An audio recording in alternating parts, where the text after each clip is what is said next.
ഞാൻ വീണ്ടും പടർന്നു കേറിടും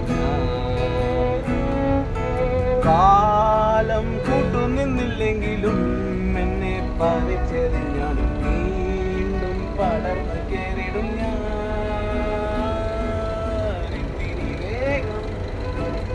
ഇത്തിരി നേരം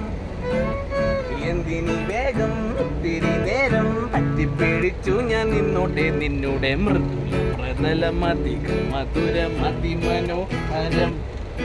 മാനത്തെ അമ്പിളി ചേലുത്ത കൊമ്പിളിൽ കൊണ്ടുവരാനായി സാധിച്ചില്ലെങ്കിലും കത്തിലും കൊണ്ടുപോയി മതി വരുവോളം ആഹാ